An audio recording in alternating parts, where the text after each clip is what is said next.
Because you have weird thumbs.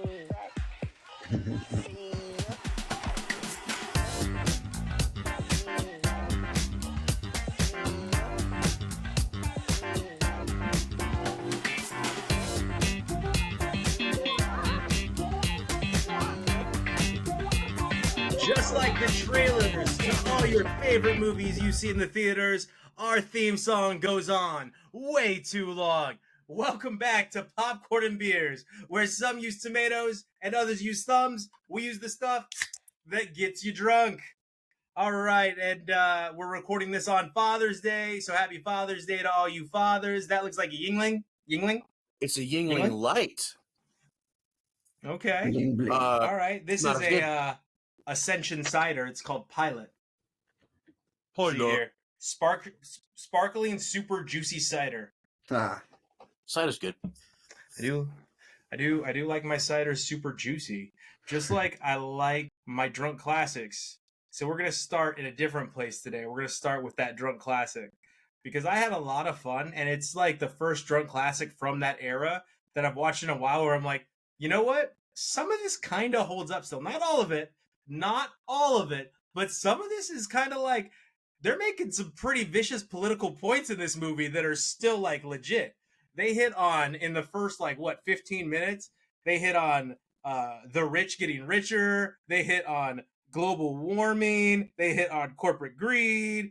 They hit on like all kinds of things like immediately right out of the gates, and I'm like, wow, this movie's almost 40 years old. And they're coming out hard at all this stuff. Of course, I was leading off because it was my drunk classic. I think it was funny. A lot of it made me laugh. The fact that he's getting offered only $30,000 for his Porsche, and you're gonna tell me inflation's not real. Like, you're gonna sit here and tell me inflation's not happening at an exorbitant rate. Like, it's in 30,000.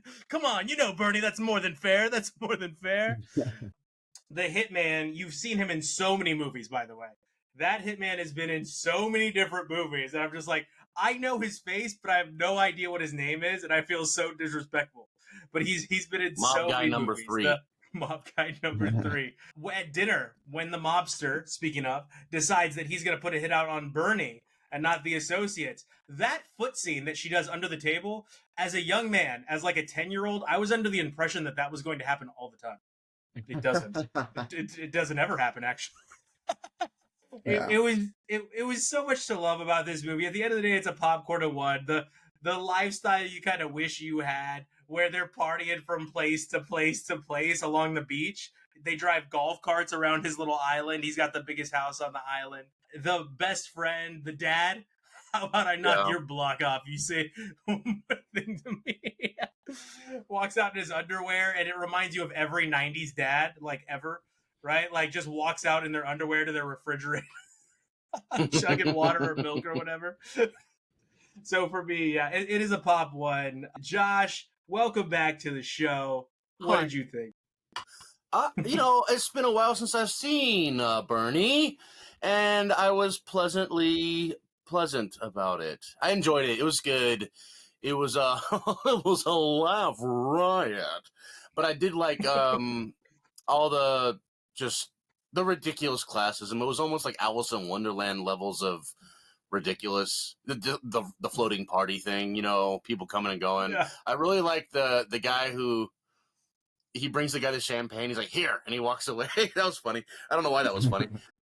It was fun, dude. I liked it. It was a little slow, but that was just the pacing of those times. Brat Pack adjacent type of era, or Brat Pack wasn't one of them in the Brat. Anyway, good movie. I think everyone should watch it. I think once again, like many movies of the 80s, this could be a show. It would be made into a show today. It would not go to the theaters. They would make a 1-season show about it. And then, of course, season 2 with the Jamaican dancing. Voodoo? I think they just call that dancing. Yeah, I give it a popcorn. I give it a popcorn and 1. I like that movie. I like the movie. I also don't care if I ever see it again, but not that I hated it. I mean, it's just it was good. So I've only first time watching it? I've seen it once before, so this is the second time seeing it. But I was reminded so much of how many times I've seen Weekend at Bernie's 2. I've seen 2 1,000 times. Because, like Major League, the same thing that happened to you with Major League. Yeah, because my dad had the free cable box back then, and you could just watch it over and over. Yeah. And summertime, we're just watching Bernie's 2 over and over. And okay, I'm not mad about it. But same characters, same plot pretty much, with a weird twist in part 2. But part 1 didn't have the gimmick. The gimmick was that he's dead, of course, but they didn't make it a joke, even though obviously it was I don't know what I'm trying to say. Yeah. They didn't lay into it thick and stupid like They with didn't get as a Looney Tunes on it. Spell. Yeah. I thought it was subtle. I like the subtlety in part 1, though. I do like the little subtle jokes they make with him tying him to a puppet hand. Yeah, He's like, hey, yeah. All that stuff was pretty clever. Like a lot of it was more clever than you think it deserved. So that's good. I give it a popcorn 1. Yeah, what is it? The scene where his girlfriend comes over. That dude has better luck with the ladies than I do, and he's dead. Yeah, that's ew. And that was when awful. she's doing that little sing song, I hated that. That scene was awful. That scene's awful. That's like one of the all-time cringe scenes in a comedy. That was pretty bad. But yeah, my first thought is, what the hell is everybody wearing in this movie? Nothing It's for most so of it. crazy. Nothing It's so... for most of it. That floating party's everywhere. Yeah. It's this is a fun movie. I like it. It's funny because I've seen this movie a lot. But for some reason it's especially lately, it's very few and far in between where I watch the movie. It's not really on TV as much as it used to be, but I feel like I've only seen the beginning like once or twice, like 2 or 3 times. I always catch it like right when they're getting off the dock at the place. That's always the part where I catch it from. And it just seems like it's almost 2 completely different movies from that point. Oh, Like the From first New York to the island? Yeah. Okay. It's like I just don't remember details of the beginning at all. But yeah, no, this is a really fun movie. It's definitely one that you want people to see, because it's hard to believe when you describe it to somebody. It's hard to be like, wow, they made a whole movie like that. Like, right. Yeah, they did. Yeah. And it's you know what it is, Jordan? It's totally a Brocom. Yeah. Oh, it is. yeah. The guys have a bromance. How ridiculously irredeemable is our male lead? Like, you just Which like one? the guy who's trying to get the girl. Like, Yeah. It's not even. I mean, this is foreshadowing of the rest of the movie. But even from the beginning, he can't stop lying, and it's the most ridiculous lies. He just like dumps them out, and like if this were made today, they would probably do a lot more of like, this is not my fault, this is your fault. But this one, it was just like, no, I'm a 20-something, and I just lie to women whenever it's necessary. What happened to your aunt? And then the stakes are so low. The plane fell on the train. The stakes are so low. Like, this is okay, the girl of his dreams, but like, he's never technically going to see her again after this weekend. And it was like, they go on one date. Oh, it didn't work out. That should be the end of that storyline. Oh, well, I messed up. Because she's gone. She's not going to come back, and now they're going to get married. Like, that, it's over. It's so strange. Anyway, but she was pretty, though. Oh, yeah. They all were. Every woman in this film was an attractive lady. Like, it was very... they knew what they were doing when they were casting this film. They were like, look, this is a party movie. It's a summer movie. They knew exactly what they were doing casting this movie. Oh, Boiny. That's my favorite line. Boiny. What is it? Doesn't somebody reach into his pockets and grab the drugs out at one point while he's dead on the couch? Like, doesn't some guy... Yeah. Sorry, Jordan, go ahead. No, yeah. This was a fun movie. Popcorn and 1. Yep. Pop and 1. Yeah, we did select it. It was my drunk classic because I was like, what's a good movie that we haven't seen in a very long time to really kick off summer? That's a good summer movie. And I thought, this is a good summer movie. It's something we all wish we could do one summer week, go to super rich people's parties. And Oh yeah, well, nobody killed. They didn't kill him. someone killed somebody. That was the mob, Josh. That was the mob, Josh. He kills him so gently too. The killing scene is so gentle.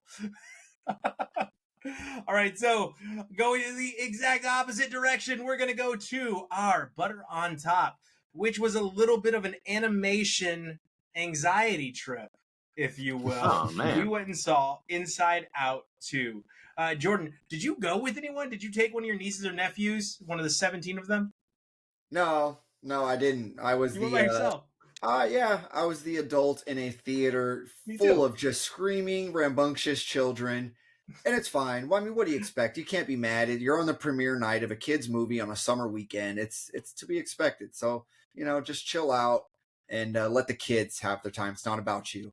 But this was a very cute movie. This was a good movie. It was on a great movie. It was better than the first one, I would say. I liked the first one. I didn't love the first one. The only thing I really liked from the first one that I can really remember is the purple elephant Bing Bong. It's like this. I remember Bing Bong. Yeah, it was He comes ridiculous. No, No. sadly no. No. Sadly no. There is a But you reference do get to pouchy. You get pouchy. Yeah, oh my god. Yeah. My favorite was the Zelda video game character guy that rolls up into a ball. That was great. The special move. Yeah. It's like It rolls into a ball. Yeah. That was great. It's just really clever, kind of off the wall kind of stuff, kind of like Bing Bong. It's just a very off the wall characters that I don't know why it works. Like in a lot of other contexts, I'd be like, "What the hell am I watching?" But Yep. they pulled a lot of these things off. The new characters are good. Anxiety, the voice acting by Maya Hawke as Anxiety was fantastic. I didn't Hawks, realize that was coming my up, bud. Yeah. She was really good, and I love the way that they portrayed the emotion anxiety throughout the movie. I did too. My criticism is that all the other emotions, maybe besides ennui, which is a very difficult emotion or whatever to grasp, ennui. Boredom? Yeah, I mean, why couldn't she just be called kind of boredom?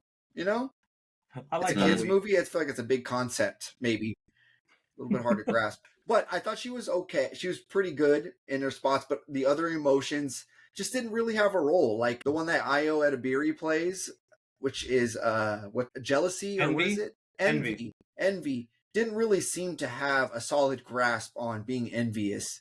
It was just kind of backpacking on anxiety a bit. There was no envy about anything ever. No. Like, It was very, Disgust is way light. better at envy than envy was. Yeah. It's very light. It's very undefined. But no, I really enjoyed this movie. I thought it was fun. It's got some adult stuff, some for adults, some for kids. I give this a popcorn and 2. Oh, Yeah, nice. I mean, like, how'd you feel about Embarrassment? Because I think Embarrassment was my favorite player. My favorite Embarrassment. He was good with Yeah. butt crack. Yeah. character. That was Paul Walter Hauser. Yeah. Every time, like that, the sweatshirt hiding in your sweatshirt. Yeah. Like it was almost shyness as well at the same time, right? Like Embarrassment also had that shyness. Yeah, and they click. It actually reminded me of some of my times partying with Josh. Oddly enough, is like are the different personalities that we all display in different situations. And Josh is one of the most. He hates it, but I'm gonna do it anyway. He is one of the most talented human beings I've ever been around. But it's hard to get him to come out of that stupid shell he likes so much because he's so talented. Nice But he in doesn't do it. He doesn't do anything. He doesn't do anything for anyone's approval. He's just a talented human. But we used to do things, and he'd be like, he'd text me what he'd ask me to do, like I'm his damn Flava Flav. I almost cursed, and I would do it, and it would really help, like the embarrassment kind of go, or the shyness go away.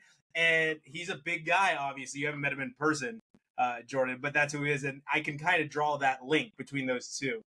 Also, anxiety, like those feelings are very real. I think that they're expressing, and they did a great job with that character in, Cool. dictating. Oh my God, if I mess this up, it's the end of my life. And I think especially in those teenage years, there was a word I was looking for there, but it ran away from my brain. but those teenage years, it's super real to be anxious all the time and want to look cool all the time and want to make the right choice all the time. And you're being faced with a million choices and you don't know what's right. And oftentimes, like in this movie, we make the wrong one. There is a plot point that I don't think we ever got a resolution to, that I didn't like, that we never got any closure to. Outside of that, I thought it was a very good movie. I agree with you, Jordan. It was much better than the first one. I give this one popcorn and one, but a very positive popcorn one. I think that it is better than the first one, and I think people should see it. And I think that it's going to play a heavy role in teenagers' lives. Nice. Yeah, they pull off a lot of things like the sarcasm. She says something sarcastic, and then it builds a sarcasm, literally like a canyon. Yeah, that's great. Those guys' problems. Yeah, that's the type of thing. It's like it goes over a kid's head, but it's just kind of stuff for adults. It's clever. Why don't you swing the crane? God, what's this lady's problem? It was good. I agree. I totally forgot about that. I did enjoy Ennui though with the cell phone, because I think that that's more for modern teenagers now. Like, that's very relatable. Like, everything sucks. Everything's boring. It's not cool. Is that offensive to French people? Is it? Is it? They don't I care. don't know. I haven't been to France yet, and I have. French people do not care what we think about them. No, they don't care at all. That's very true, actually. That's very true. That's the truest thing ever been said on this program. They're so over it. So, in this vein, one of the things I watched is I'd never seen Inside Out 1. So I decided to watch Inside Out 1 to prep for this. And I was not as impressed with it as a lot of people were. Really? A lot of people really liked it. A lot of people, I wasn't. I thought the animation in 2 was significantly better, which is odd, than the animation in 1. I thought the animation in 2 was very, very good. I thought the animation in 1 was, okay, Toy Story level, which is fine. But the themes, it wasn't. Everybody's like, "Oh, it's so sad." I was like, "Oh, does she get cancer? Does little girl get cancer and get sick?" Why is it always cancer? No, I did. I thought that because everyone that was describing it to me, and in my head, I was like, I don't want to see some sad movie where I have to go through some emotions that I can't really relate to, but I know it's going to make me sad. Thing was so sad, man. Yeah, that was really sad. You think that was the sad part? It made me cry, dude. Yeah. It made me cry for sure. All right, fair enough. But yeah, no, it didn't hit me the same. But I do like the idea that we need a little bit of sadness to create the happiness, to create the happy times that we have in life. Because I agree. Like, pulling out of those sad times usually does lead to some of the happier times we have, or the connections we have in life is oftentimes the people that help us out of those sad times. Mm-hmm. So, you know what? Pop 1 for me. And then I kind of went into the Sandman zone, right? And I got wrapped up in some Adam Sandler. How do you guys feel about the Drew Barrymore, Adam Sandler chemistry? I think it's one of the better chemistries in general. Enough to make a couple movies or 4 or 5 movies. Yeah. Yeah, it's totally believable. Because I mentioned in the past that the comedic chemistry between Aniston and Sandler is good, but there's just a real believability to the Drew Barrymore Adam Sandler connection. You know what? I have a hard time saying I really like 50. Well, here, go. I'm not going to spoil. What'd you watch? So I first watched Blended, and I really like that movie. I think I was doing like homework or something, and I just put it on as background noise, and I always get caught up watching it. Like the Dick's Sporting Good piece, The Closet Queens, Colin Quinn is funny. Not Colin Quinn. What's his name? It's not Colin Quinn. It's is it Joel from Community? What's his name? Joel Kinnaman? No. Dude from Community. What's his name? The guy from Talk Soup. Yeah, Joel McHale. Thank you. Not Colin Quinn. Joel McHale. Joel McHale is very funny subtly in this movie. It's like a perfect role for him to crack like his like sarcastic. He's like Ryan Reynolds light, is what he is.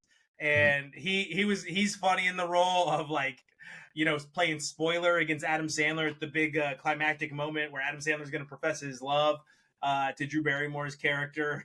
And he's like, yeah, we're going to make this work out, blah, blah, blah. The cricket scene with the cricket bowler pitching to his son, Yeah. calls him a What's that guy's punk. problem? Yeah, what's that guy's Oh, problem? what's his problem? Exactly. There's so many. Gosh, what did you see? What? I saw a camel. Like, that's funny. Like, there's so many themes. He names his daughter Espen, like, which is really funny. And again, the chemistry between Adam Sandler and Drew Barrymore really is what makes the movie. Like, their little relationship, their little quirks. We need another one, I think, between the two of them. Yeah, Do it. yeah, I would enjoy that a lot. I can't wait think till they do an old person comedy rom-com, like old people on the porch. That'd be great. I love the resort guy, the African guy that's in. He's been in the last few Sandler movies, and he's hilarious. He steals this whole movie every time. The one that's Sidapopoulos? Yeah, Mr. Papadopoulos. The alligators are not real. Why do you make them look so real then? Like, there's a lot to play with in this movie. I mean, the line about the rich guy that's in all the Sandler movies as well. I can't remember his name, but he totally looks like a boss. He's the owner of the video game firm in Grandma's Boy. But he, in like the let it set in, let it settle, let it ride, let it feel. Like that guy through the whole movie. And he goes, yeah, I just, how can we deal with something like this? And he goes, oh, I'm fine. I have a boy. You're bleeped. Because he's got all girls. Yeah. And he's like, thanks for the pep talk. But overall, it is a, go ahead. You know who else really I love? Every moment that they come on is hilarious. Is the blonde girl with the really mousy voice? Yeah. Everybody's shimmying. Yeah, shimmy Jimmy. What is it? They were all fatties. Went on 3 blind dates. All of them fatties. Can you believe it? No offense, Jim. But yeah, it's a popcorn, but it is a comfort movie. It makes me feel good. And because of this, I was like, dang, you know what movie I haven't seen in forever? 50 First Dates.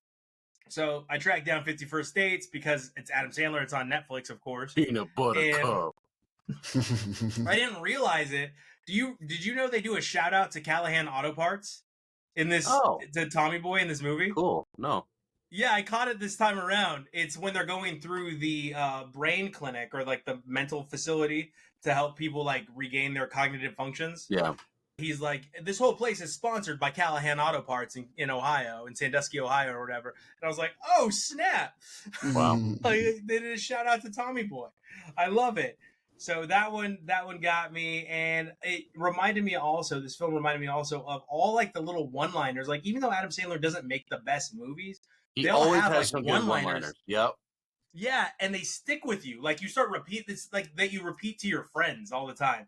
And this one was, hi, I'm Tom. Like, we used to do that all the time. Like, you're just talking to somebody, not paying attention, be like, hi, I'm Tom. Just for no reason, like out of nowhere. Like, almost like Anchorman, where it's like, like, I love lamb.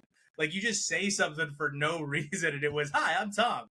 Throughout it was good. It does raise some interesting points that it actually addresses, but you don't realize it addresses them in the moment. Like, hey, like, how are you going to sleep with her? Like, do you really feel like that's okay? Because she never remembers all your dates. And like the way they resolve that issue is interesting. The policeman, the ticket, how they handle like a bad day. We had a bad day. And he pulls up. Obviously, Sean Astin steals this movie.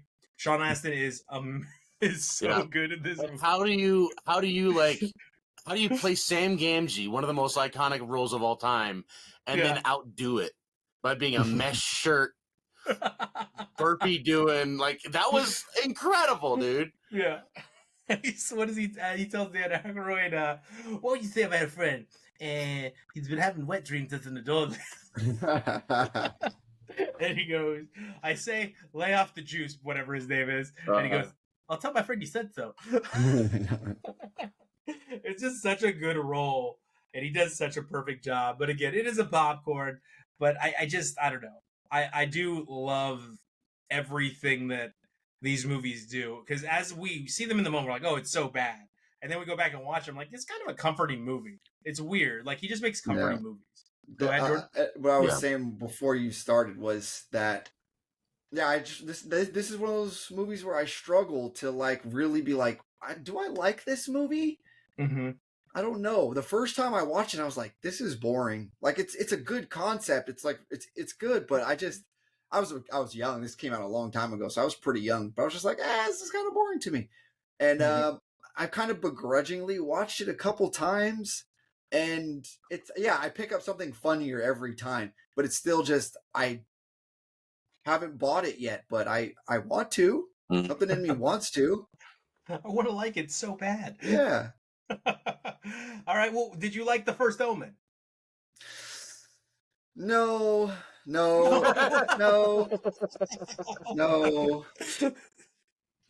I wanted to because it wasn't. It was so bad. It was a popcorn in one. It's The Omen is one of those series where it's like, did this? It's not that exciting. I don't know what the love is of it. I guess it's like a good concept on a very, very surface level. Like the Antichrist is like, it's a good storyline. It's a good concept. But what they're doing with this whole thing have been doing forever is not good. I love the actress in it. This is a prequel to The Omen. I love the actress in it. Is the girl from Servant? Yes, Nell Tiger Free. Okay. I really like her. But I don't know if she's gonna break out of the horror thriller girl genre just because she has the perfect face, like her expressions for those roles. The aesthetic. Yeah.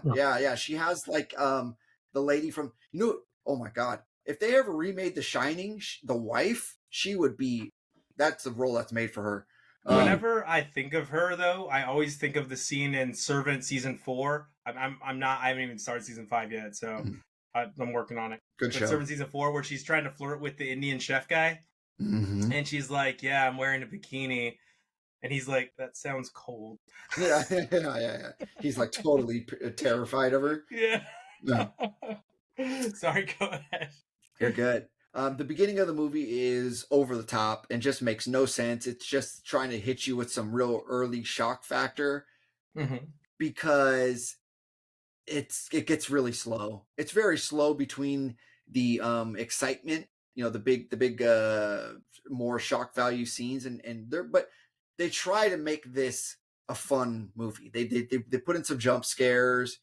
Because these Omen movies are typically like these just slow burn, kind of cerebral, very deep into religion, just unease movies. But this tries to make it a little bit more of like a Conjuring kind of entertainment scare movie. It takes place in like, near the Vatican, like close in Italy. A lot of the movie is in Italian subtitles. That would be annoying. Right? The Vatican is in Italy. But no. You're good. You're good. Okay. You're good. Yeah, it's in okay. It's in Rome. Most of the movie is just a bunch of nuns just kicking it real tough. They smoke cigarettes a lot. They jump on trampolines. They go out to clubs and get drunk. It's a very interesting take on nuns. Yeah. Like the young nuns, they like to sneak off on Friday nights and hit the club. Yeah, there's just all this sinister stuff going on underneath the surface. They graphically show a woman giving birth to a like creature hand. It's a lot of just out like that. Yeah. No, they show it all. There is a callback to that iconic Omen scene where it's all for you, Damien. If you're familiar. They do a callback to that, but they make it way more brutal. They turn it up like 6 notches. They hit 11. Yeah, there are like some really truly terrifying, well executed horror scenes that could go down on some kind of list. It ends. It's a good scary movie. It gets carried away. It gets too carried away in the end, trying to make some kind of resolution. But I found it fun. It's a good horror. If you're a hardcore horror fan, you're going to like this movie. Wow. I give it a popcorn in one. Pop in one.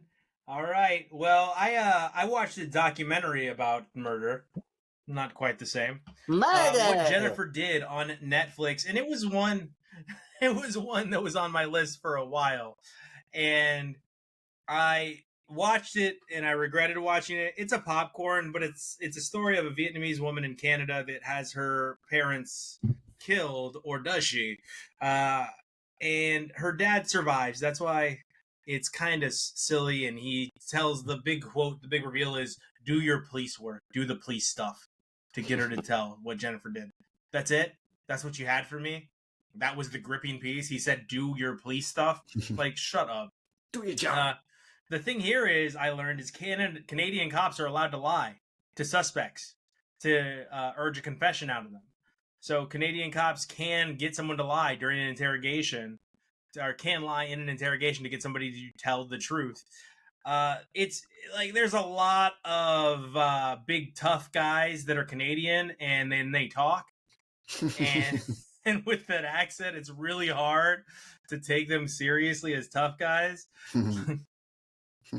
Like, "You think I don't know you murdered him? Forget about it. We know." And I'm just like, what is happening? Like, that's not scary at all. How does she not giggle? Oh, probably because she's around it the whole day. I would be like, just got Canadian canceled. It's okay. It's okay. Trudeau dresses up like every race he tries to impress. So there's that. It was silly, and it was a story of a girl that's middle class, and her parents put so much pressure on her, and it's sad that the mother is actually murdered.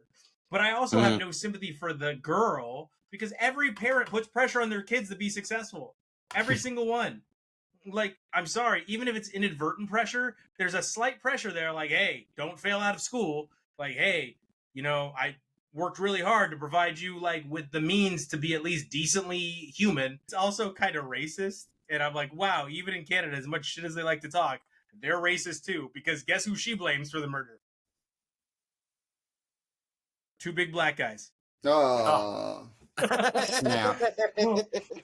And I'm just like, oh, you guys are racist too, sitting up there in your glass house throwing stones. It's like, and she says it to the policeman, and the policeman just takes it like, yeah, that sounds about right, in the initial interview. And I'm like, what? I thought there was happening? up to something. It was totally ridiculous. It is a popcorn. Don't waste your time. You don't need to know. It's not even like one of those good, like, whatever murder porns that people love so much. It was just bad. Sweet Tooth is a show on Netflix. It ran 3 seasons. It was one of those on the 3rd season where I'm like, I got to see how this thing ends. I just got to power through it and see how this thing ends. It's not a terrible show. I did give it a popcorn and 1. Big Guy is the best character in the whole show. A lot of it's over the top. A lot of it is having to deal with children solving adult problems, which is rough, especially if it's not Stranger Things. Like, Stranger Things kind of holds the cake for that genre. And this one takes place in a universe where a disease is found and brought to the mainstream. And they do experiments to try to figure out how to cure this disease.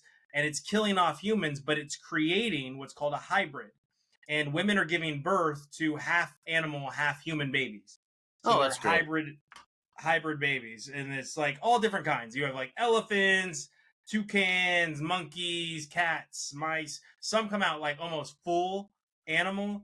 And it's an interesting concept. Like, it's not interesting. I think what got me on this was Robert Downey Jr. is a producer of the show, and it's put out by WB.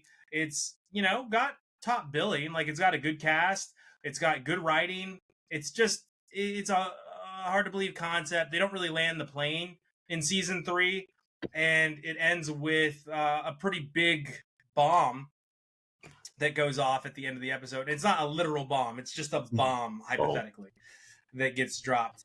But, it's a good show. I think kids will really like it. It's not amazing. It's not going to change your life. It's not something you have to see. Popcorn and 1. And it really led me to something that I had to ask myself, and that's, am I okay? Are Just you like okay? Dakota Johnson. Just like Dakota Johnson had to ask herself, am I okay? And I say to that, yes, you're just okay at acting. Oh. Just okay. It is so bad. And if you're tracking, I just did a play on words, audience. I'm reviewing Am I Okay, an HBO original. Whoa, HBO doesn't exist anymore. I apologize. A Max original. and it was bad. It was so bad. The friendship interaction at dinner, where they're all supposed to be having drinks and be loose, was so robotic and uncomfortable. It was like if I went out to dinner with people I didn't really like and I had to go sit down with, like, that's what it would be. And it was so weird. And they're supposed to like each other and be fun and jokey, and it's not that at all. It's just really, truly awful. And that's really a play on Dakota Johnson's acting. It's exactly the same. It's not good. It's not entertaining. It's very robotic. It's stiff in everything. I think she only has a career because she's a Nepo baby and because she did 50 Shades of Grey. She's really bad in everything. Like everything. And I even went down a rabbit hole and I looked at her IMDb and I'm like, nope, bad in that. Nope, bad in that. Bad in that. She was in The Office, the final season of The Office. Bad in that. Yeah. She's just not a good actress. And it's okay. Like, it's okay. We could say that about people even though they come from famous parents. Like, sometimes they're just not good. And I'm not saying she's not going to find it. Like, Reese Witherspoon wasn't for me until later in her career. And I was like, she's really good. Reese Witherspoon's always been great, but okay. Okay. Election was different. Like, relax, okay? She was very good in Election. Oh, better example, Keanu too, yeah. Like, maybe they'll find it, but she is just awful in this. It's a story of sexual discovery, friendship, and jealousy, none of which I thought it was about. And then I watched it, and I was just like, this is just somebody feeling sorry for themselves because they don't know how to express themselves, and I have to watch it. Okay. All right. So it's also really irritating when movies do this. Tell me how you guys feel about this move. When movies have somebody working as like a secretary, in this movie's case, a masseuse shop secretary, and they own like this very beautiful apartment in Los Angeles. Yeah. What? I hate that. I mean, it's like the New Girl phenomenon, like how the New Girl gang has like the best apartment you've ever seen in your life, and they're also apparently like kind of not rich. You know, one's a cop. Yeah. Like, how do you guys get this apartment? This is incredible. It is. Or Friends, right? They've broken down Friends. Like, how do you afford these apartments in Manhattan? It makes no sense. Yeah. And this movie is right in line with that. It just makes no sense. It becomes painfully awkward at multiple points throughout this movie. And one of them is the main storyline of the friendship. It's just awkward. In fact, the only good scene in their friendship is like they have a cursing argument at someone's place of work. Like where they're yelling about sexual discovery and how they can't be friends. And they're cursing at each other at her job. And I'm like, no, that's not going to fly. Never. That will never happen. Like, you better believe your ass would be kicked out of my place where I would call security. We would not be friends anymore. Like, that would end right there. But the best part about the whole movie is the end. And that's because I got to see the credits. So this movie gets begrudgingly a popcorn. Josh, not only in Your Welcome Back did you get to give the first review of Weekend at Bernie's, well, after me, of course, you get to give your drunk classic. Oh, well, we could also first talk about what I watched. Oh yeah, you watched stuff. My bad, Josh. I didn't watch a lot. So I was home with the family for the week. My other family, my side family. So I made them watch Fallout, and everyone loved it. I've seen it before. Now it's my second watch all the way through, and it's just as great as it was the first time. Popcorn and 3. Go watch Fallout, you idiots.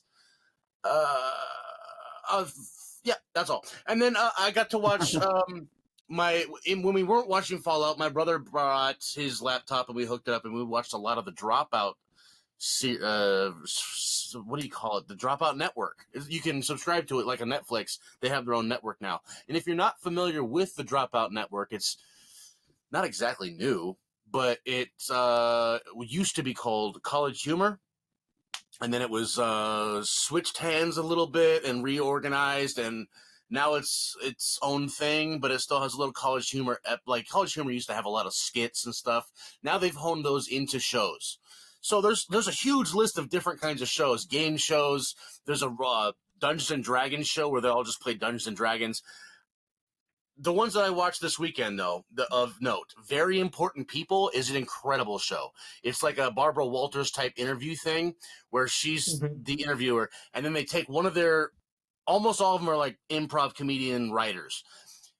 They take one of the actors or whatever, and then they put him in a costume, like makeup, and one guy was dressed as a purple alien, one guy was a French doll. They don't know what they're going to be dressed up as, and then they see themselves in the mirror. You have to come up with a character and then go out there and do the interview, and the interview is all improv. So she's a serious interviewer, and they're interviewing these weird people. Great show. Very Important People is what it's called. There's also Game Changers, and that's it's what I wish Gorp was, honestly. I feel like they took my idea and made it 3,000 times better. It's great. You don't know you don't know how they have a production budget. There's that, and a bunch of great writers. But the way Game Changers works is there's 3 contestants, and no one knows how to win the game. It's a different game every time, and you get points for different things. They have a Simon Says thing. They have all kinds of weird shit. So every category is like, do an impression of this, doing this, or whatever. Anyway, so that's a great show. Then they have Breaking News. Breaking News is about, like, an AI wrote it, and they're reading a news teleprompter written by an AI, and they're trying to get one specific person to laugh. So that's great. And then there's Smarty Pants. And I love Smarty Pants because that was like every one of the comedian writer people gets a turn to do like a PowerPoint presentation on a stupid subject. Like one of them was best cryptid to blaze with. Like Bigfoot won that one. Bigfoot's the best person to toke up with. Or one person had the case for eggs. And she just talks about eggs. A very funny show. The whole series is great. What College Humor used to be, this is way better. It's bigger. I honestly suggest subscribing to it if you want some light comedy. Some of the episodes are 15 minutes. Some of them are 40. There's a lot to offer. It's a very funny show, and I think we're going to get a lot of talent coming out of Dropout going on to other things in the future. You know, I think it's another avenue like the Groundlings or Upright Citizens where people are going to end up on SNL and stuff like that. So I like that. Popcorn 3, check them out, whatever. Now, all right, so Drunk Classic time, all right? You know, we've been on the show for a little while. And I got this Drunk Classic, and I've always said it's one that you need to watch at least twice. So I'm going to make you guys do it. It's time. It's been long enough. You're watching 12 Monkeys again. No, we're not. No. We're not watching films twice. That is not what the show is about. Come on. All right, fine. We're watching The Crow. Come on, man. Did we watch The Crow yet? No, we haven't watched The Crow. It hasn't We've been watched a at Drunk least Classic, 10 but I've times. reviewed it to death. That was a Yeah. joke. All right, what we're really Brandon going to Lee watch. died in that, and I respect that. Yeah, I respect that. And yeah, we'll see what happens in the next one. I don't think it's going to be good. But here's the real Drunk Classic, you jerks. I like the summertime Isn't it vibes. Skarsgård? Yeah, he's great. We'll see how the writing goes. Yeah. It's really what I'm scared of. You got me good with the summertime vibe. So I thought back to what's a great movie that I saw in the summertime, and just it was like one of my best theater experiences because it was just me and my friends in this theater. So we were running up and down the aisles, acting crazy. No wires, bad writing, bad dubbing, incredible camera work and choreography in this kung fu movie. Maybe our first Drunk Classic kung fu movie? Ong Bak. No. Ong Bak. Oh, I've never seen Ong Bak. Never seen that, and I've wanted to for a Really? long time. Yeah. Boys, It always It's gets great. recommended to me, and I've never seen it. it's great. What you Yeah. need to look out for is there's pretty much no stunt doubles. This dude's doing his stunts. There's good camera work with, in the Tony end, there's Jaa, a really right? cool... Yeah, Tony Jaa. There's a really good one-shot fight scene where the camera follows one take, and there's no wires. Like, the stunts are the stunts, and there's really cool stunts and great fighting. So I'm Okay. not sure. You're probably going to want to watch it dubbed. Either way, it's bad writing, but who cares? Maybe just don't even listen to it, put on music, because it's a good movie besides the dialogue. Okay. All right. And Yeah, no, I've It heard that. I takes thought you were place going to in do Thailand, like so it's really hot. So I that's thought you were something. gonna do one of the Shaolin movies. Is what I thought you were gonna do, like Shaolin soccer or what Oh, was that? The fist. What was it? The Kung Kung Fu, Pao. Yeah. Kung Pao. Yeah. Yeah, I thought you were mm, gonna do one of those when you said you were running up and down the aisles and acting goofy. But all right, well, I'm our about butter on to. top is not going to be quite as exciting as far as action's concerned, or will it? I don't know. It's got a stupid title. That's right, everyone. We are watching Bike Riders as our butter on top, and we're gonna just see how this goes. Just gonna see how this Roadhogs goes. was taken. I'm gonna I'm gonna go for 2 hours and watch a movie that I have no idea what is going to happen, and we're gonna do that for you. We're gonna review this movie for you. All right. So as always, we hope to see you at the theater. You get the popcorn, and we got the beer.